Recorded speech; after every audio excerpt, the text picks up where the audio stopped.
Welcome to democracy media. మనం ప్రతిరోజు మాట్లాడుకోవాల్సిన విషయం ఏంటంటే ఈ దేశ రాజకీయాల గురించి. ఖచ్చితంగా ఈ దేశ రాజకీయాల గురించి మనం ప్రతిరోజు మాట్లాడుకోవాలి. ఎందుకంటే ఈ దేశ రాజకీయాలు ఏ వైపుగా నడుస్తున్నాయి, ఈ దేశ రాజకీయాలు ఎవరిని అంచివేస్తున్నాయి, ఈ దేశ రాజకీయాలు ఎవరి మెదడును ఎలా డైవర్ట్ చేస్తున్నాయి అనే విషయాన్ని మనం ఖచ్చితంగా మాట్లాడుకోవాలి. ఈ దేశ రాజకీయాలు అంటే నిజానికి ఏ రాజకీయాలు మనం మాట్లాడుకోవాలి? ఈ దేశంలో ఉన్న బీజేపీ, ఆర్ఎస్ఎస్, సంఘీ పరివార్ ఈ రాజకీయాల గురించి మనం మాట్లాడుకోవాలి.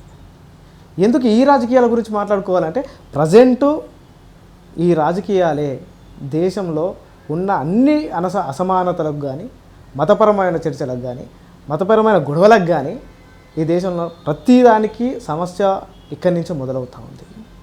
అందుకోసం ఈ రాజకీయాలు మనం మాట్లాడుకోవాలి.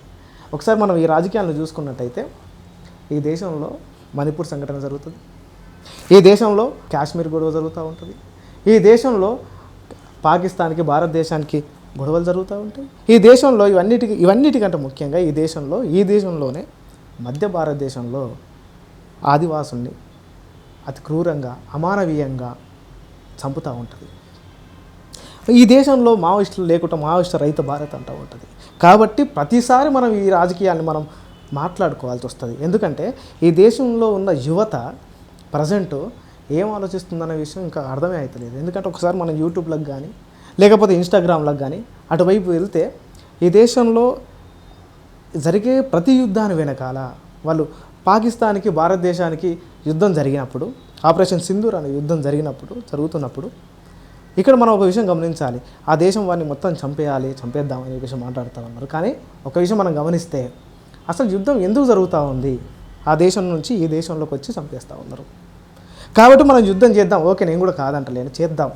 కానీ ఒక విషయం, ఎంతమందిని మనం చంపాం? అసలు ఆ దేశంలోకి మనం వెళ్ళామా లేదా?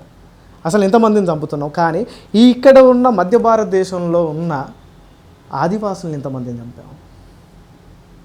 ఈ దేశం పోలేమే, మనమే చంపుతున్నాం. ఎందుకంటే ఈ ఆదివాసులు ఎవరు అనేది మనకు లెక్కలేదు. ఈ ఆదివాసులు ఎవరో కూడా మనకు అసలు వాళ్ళు ఉన్నారనే ధ్యాస కూడా మనకు నిజంగా లేదు. ఎందుకంటే ఈ దేశంలో ఆదివాసుల గురించి పేపర్లు వచ్చినా, ఆదివాసుల గురించి యూట్యూబ్లో వచ్చినా, ఎక్కడొచ్చినా సరే వాళ్ళ గురించి మనం కనీసం రవ్వంతో కూడా మాట్లాడుకో. ఎందుకంటే కనీసం వాళ్ళ దేశ పౌరులుగా అని కూడా మనం ఆలోచిస్తలేము. నిజంగా వాళ్ళు మన కేటగిరీలో లేరేమనుకుంటున్నాం. మనం అంత ఏ స్థాయిలో ఉన్నాం మనం? ఎక్కడో ఇప్పుడు భారతదేశానికి పాకిస్తాన్కి మాట్లాడిన మాటల గురించి కావచ్చు, అక్కడ ఉన్న దేశ యుద్ధం గురించి కావచ్చు, అందరం మాట్లాడతాం. కానీ మరి ఇక్కడున్న విషయం గురించి ఎందుకు మాట్లాడతలేం మనం? ఇక్కడున్న జరుగుతున్న యుద్ధం గురించి ఎందుకు మాట్లాడతలేం మనం?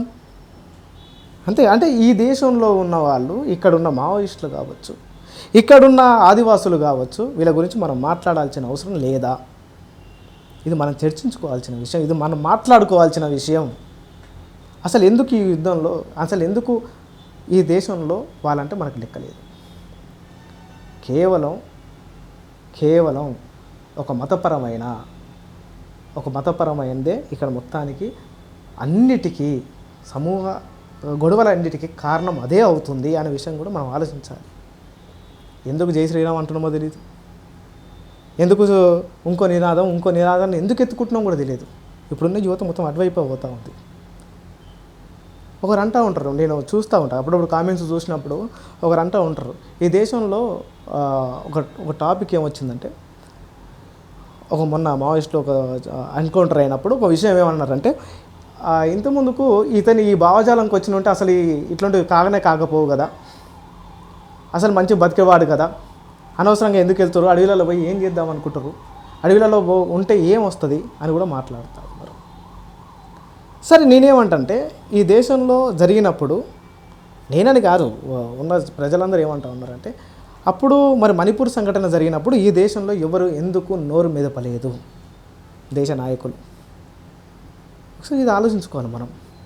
ఇదే దేశంలో 2001, 2002 గుజరాత్ గురించి మనం ఎప్పుడైనా చూసారా మీరు?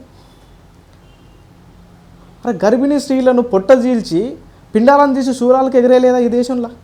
ఇది మతోన్మాదం కాదా? దీని గురించి ఎందుకు ఆలోచిస్తలేం మనం? అంటే ఇవన్నీ ఈ ఒక్కటే కాదు, ఎన్నో ఉన్నాయి ఈ దేశ రాజకీయాల గురించి మనం మాట్లాడుకోవాలి. అందుకే అంటూ ఉన్నాను నేను. ఎందుకంటే ఎన్నో ఉన్నాయి ఇక్కడ, ఎంతో అమానవీయంగా, అసలు మనుషులు అనేది లెక్క లేకుండా ఎంతమందిని క్రూరంగా చంపుతున్నారన్న విషయం కూడా మనకు అర్థం చేసుకోవాలి. దీన్ని అర్థం చేసుకున్నట్టయితే అసలు వచ్చే ఎలక్షన్స్ కానీ ఒక విషయం మనం ఇక్కడ ఒక మాట చెప్తారు. ఇక్కడ పహల్గాంలో ఒక దాడి జరిగినప్పుడు వేరే దేశం నుంచి ఈ దేశానికి వచ్చారు ఉగ్రవాదులు, ఇక్కడ చంపేశారు. మరి ఈ దేశంలో అదే రాజకీయ నాయకులు ఏడికెళ్ళి అక్కడికి పోయి అక్కడ చనిపోయిన వాళ్ళని కావచ్చు, ఆ దాడికి గురైపోయిన వాళ్ళని కావచ్చు, పోయి అంటే పలకరించిర్రా, వాళ్ళ దగ్గరికి వెళ్ళిర్రా అనేది ఒక క్వశ్చన్ వేసుకోండి మీకు మీరే. వేసుకున్నప్పుడు మీకు అర్థమయ్యే విషయం ఏంటంటే బీహార్ ఎలక్షన్స్ కదా, మరి పహల్గామ్కి ఎందుకు వస్తారు అనే క్వశ్చన్ మీరు వేసుకోవాలి కదా. ఇందాక నేను మాట్లాడుతూ ఒక విషయం ఏమన్నానంటే డైవర్షన్ అని చెప్పాను.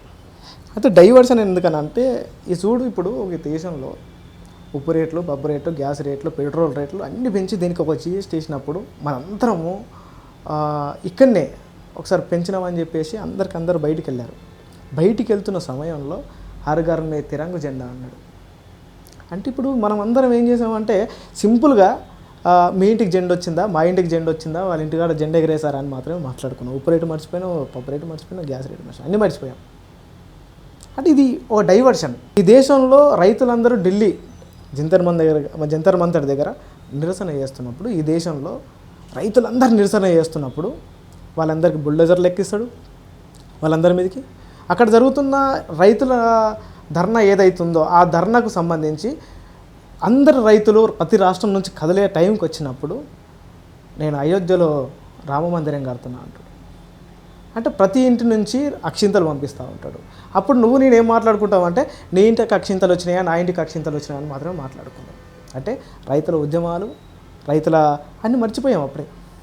అంటే ఏదైనా సరే ఒక విషయం మనం గుర్తుపెట్టుకుంటే ఇక్కడ మైండ్ డైవర్షన్ అనేది ఒకటి జరుగుతుందనే విషయాన్ని మనం గమనించాలి. ఇది గమనించకపోతే ఇంకోటి ఉంటుంది.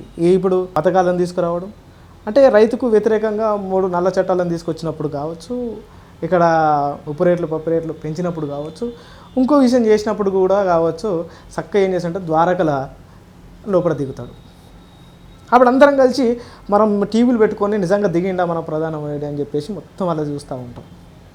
మైండ్ డైవర్షన్ అంటే ప్రతి దగ్గర మైండ్ డైవర్షన్ అవుతుంది అనే విషయాన్ని జనాలు గమనించకపోతే, ఈ దేశ రాజకీయాలను మనం చూడకపోతే మనం ఇక్కడనే ఉంటాం. ఈ దేశ రాజకీయాలను చూడకపోతే ఇంకా దేశ రాజకీయాలను చూడకపోతే అమానవీయ చర్యలకు ఇంకా పాల్పడుతూనే ఉంటాం. ఎంత క్రూరమైన అమానవీయ ఘటనలు జరుగుతున్నాయో ఒకసారి అర్థం చేసుకుందాం. ఇప్పుడు ఎంత దూరం వచ్చిందంటే శవాల వరకు వచ్చింది. ప్రతి దగ్గరికించి శవాల దాకా వచ్చింది. ఇంకెన్ని మారణం వాళ్ళు చేస్తారు ఈ దేశంలో, అది అర్థం చేసుకుందాం. మీరు చూస్తూనే ఉండండి.